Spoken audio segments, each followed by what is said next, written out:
Pernah nggak sih kita secara nggak sengaja meremehkan seseorang, atau sebaliknya, kita yang merasa diremehkan? Rasanya nggak enak banget kan?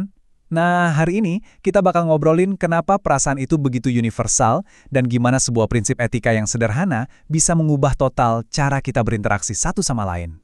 Oke, ini pertanyaan penting buat kita renungin bareng. Coba deh pikirin, di tengah semua perbedaan kita, mau itu budaya, latar belakang, keyakinan, sebenarnya apa sih satu kebutuhan psikologis yang kita semua punya?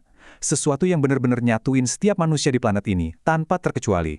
Dan jawabannya ternyata simple banget tapi juga dalam banget. Kebutuhan itu adalah untuk dihargai. Ini tuh inti dari kemanusiaan kita. Keinginan dasar buat ngerasa dilihat, didengar, dan diakui nilainya. Sebuah harapan supaya kita nggak direndahkan sama orang lain. Nah terus, dari mana sih datangnya kebijaksanaan sekeren ini?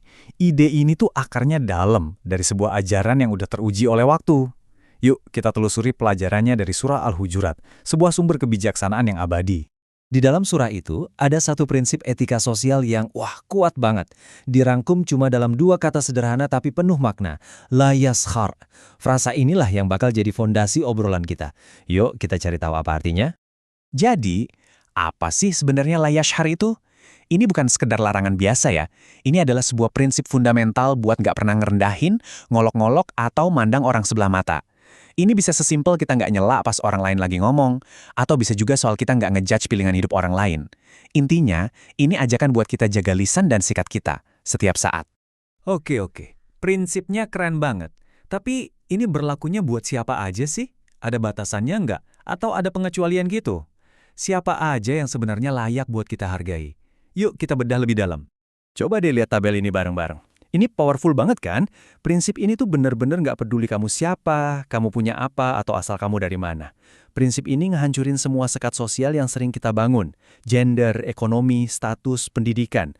Pesannya tuh jelas banget. Setiap orang, tanpa terkecuali, berhak atas martabat dan rasa hormat.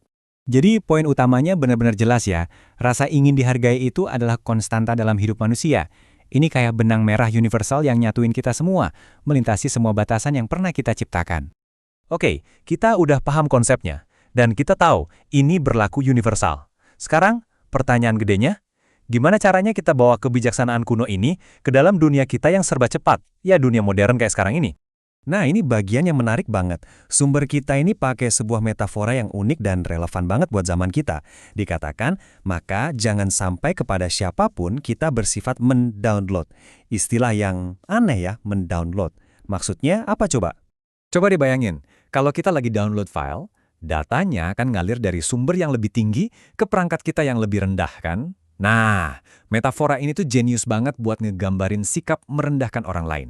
Seolah-olah kita ini ada di posisi superior dan lagi mengunduh penilaian kita ke mereka yang kita anggap di bawah.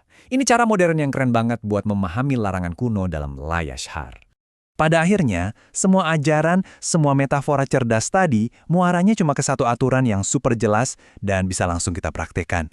Intinya adalah, jangan pernah, dalam kondisi apapun, memandang rendah siapapun. Sesimpel itu, titik. Dan ini membawa kita ke penutup. Pengetahuan ini jadi nggak ada artinya kalau cuma diam di kepala kan? Jadi, coba deh pikirin, satu interaksi aja yang bakal kamu hadapi hari ini. Mungkin sama petugas kasir, rekan kerja, atau keluarga di rumah. Gimana caranya kamu bisa secara sadar menerapkan prinsip ini buat bikin mereka merasa dihargai? Tindakan kecilmu bisa banget bikin perbedaan besar.